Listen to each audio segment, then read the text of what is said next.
Assalamualaikum warahmatullahi wabarakatuh.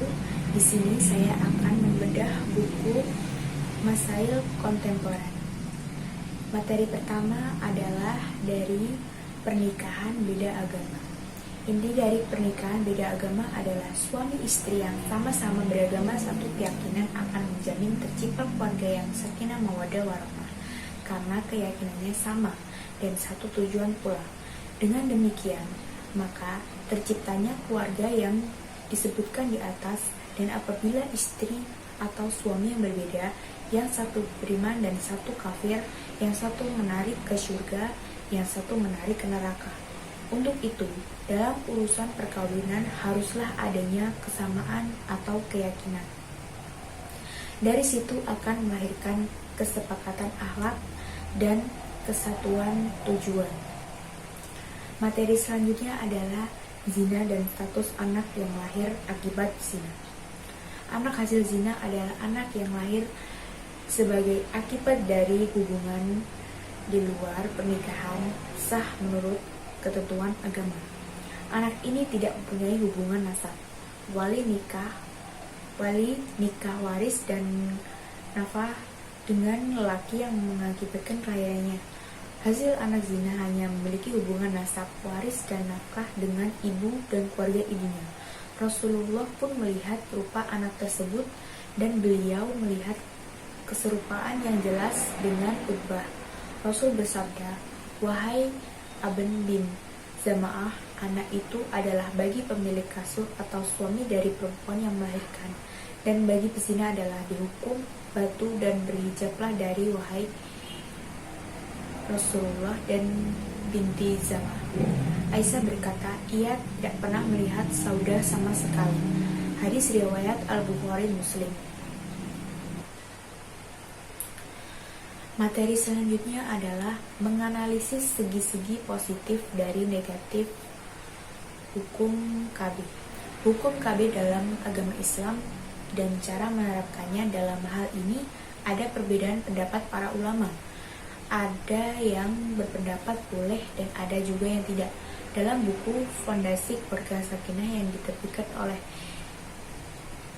Agama Republik Indonesia, dijelaskan bahwa semua ulama melarang batasan kelahiran karena cara ini dianggap permanen dan mencegah kelahiran secara permanen diharamkan dalam Islam. Sedangkan pengaturan kelahiran diperbolehkan oleh para ulama karena pengaturan kehamilan dan kelahiran tidak tergolong pembatasan. Apalagi jika program KB yang ditujukan oleh keluarga yang agar dapat menjadi keluarga kecil, bahagia dan sejahtera yang mendapatkan ridho Allah. Misalnya pembatasan anak dilakukan karena ibu tersebut memiliki penyakit di dalam organ tubuh yang tidak memungkinkan untuk hamil. Kemudian pembatasan ini dilakukan karena anak sudah banyak dan ingin fokus untuk mendidik anak tersebut, itu diperbolehkan. Namun jika sudah dewasa tetapi pembatasan karena biaya atau kebutuhan lain, ya itu yang tidak dibolehkan karena sama saja sudah melalui takdir Allah dan hukumnya haram. Dan janganlah kamu membunuh anak-anakmu karena takut kemiskinan. Kamilah yang akan memberikan rezeki kepada mereka dan juga kepadamu. Quran Surat Al-Isra ayat 31. Materi selanjutnya adalah abortus dan menstrual regulation. Abortus dan menstrual selalu menjadi bahan perdebatan sejak dulu hingga sekarang. Kondisi ini menyebabkan kaum muslimin semakin hari semakin memperhatikan. Mereka telah jauh meninggalkan ajaran agama sehingga terjerumus dalam praktek abortus dan menstrual. Lebih dari itu, kesyirikan perkara bid'ah tumbuh subur, kejahatan merajalela, kemaksiatan menjadi komoditi dan menggiurkan. Kemerosotan moral di kalangan remaja menjadi hal yang biasa sehingga pergaulan bebas menjadi tren masa kini. Yang lebih parah lagi, banyak ditemui anak lahir tanpa diketahui siapa bapak dan ibunya, abortus secara ilegal dan abortus tidak aman. Marak kita lihat dan kita dengar, baik akibat hubungan di luar nikah atau karena alasan tertentu yang dilakukan oleh suami istri yang sah, harus dilakukan bahwa penanggulangan abortus dan menstrual ini tidaklah semudah membicarakannya, mengingat kaitannya yang sangat luas dan menyangkut semua bidang kehidupan. Di satu sisi, hukum Indonesia tidak melegalkan abortus, tetapi di sisi lain tidak dapat dipungkit kebutuhan wanita untuk melakukan abortus tetap ada.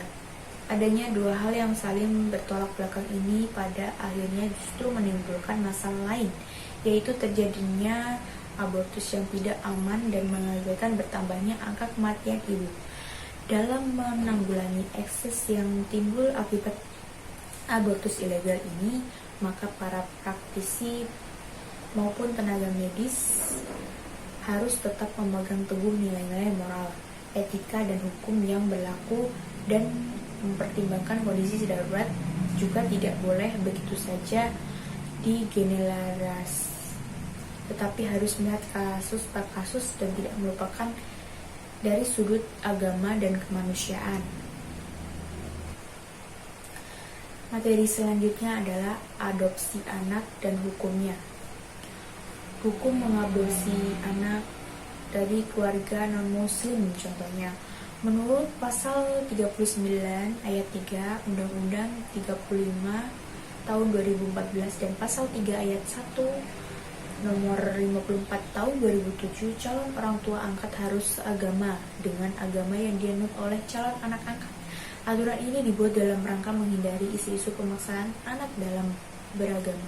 Bila diperhatikan, mendidik dan membesarkan anak non-muslim dalam pemilihan kita sebagai keluarga muslim adalah sebuah jalan kebaikan yang dapat mengarahkan anak tersebut untuk mengenal Islam dan menjaga dari akidah lamanya. Yang terpenting adalah mengasuh seorang anak non-muslim bukanlah termasuk dalam kategori ianah ala masyiatin atau membantu dalam kemaksiatan. Materi selanjutnya adalah hukum penjualan harga di atas kontan karena kredit. Para ulama menafsirkan hadis Abu Hurairah di atas dengan berbagai bentuk. Yang paling cocok dengan hadis ini adalah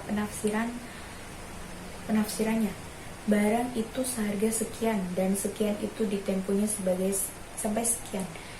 Dan hadiahnya menjadi sekian dan sekian jika dibayar tempo sampai waktu sekian. Kemudian transaksi jadi dengan ketentuan itu, maka yang berlaku adalah harga termurah dengan tempo yang paling lama. Artinya tidak boleh mengakatkan jual beli kredit dengan lebih dari satu opsi tempo dan harga tanpa kejelasan opsi harga dan tempo mana yang disepakati saat akad. Inilah yang dimaksud dua jual beli dalam satu jual beli konteks hadis ini. Jika praktek itu terlanjur terjadi, maka yang berlaku adalah tawaran harga terendah. Jika tidak, maka riba. Bahwa yang berlaku adalah tempo terlama. Demikianlah hadis dari Abu Hurairah tersebut tidak menyinggung jual beli kredit dengan penambahan harga. Sebab tawaran kontan dan kredit itu berjumlah merupakan jual beli, sehingga apabila disepakati salah satu opsi pada saat akad, maka ia tidak terkena larangan dalam hadis tersebut.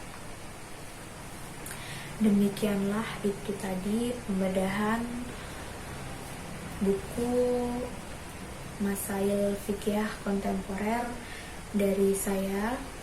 Kurang lebihnya saya mohon maaf. Saya akhiri. Wassalamualaikum warahmatullahi wabarakatuh.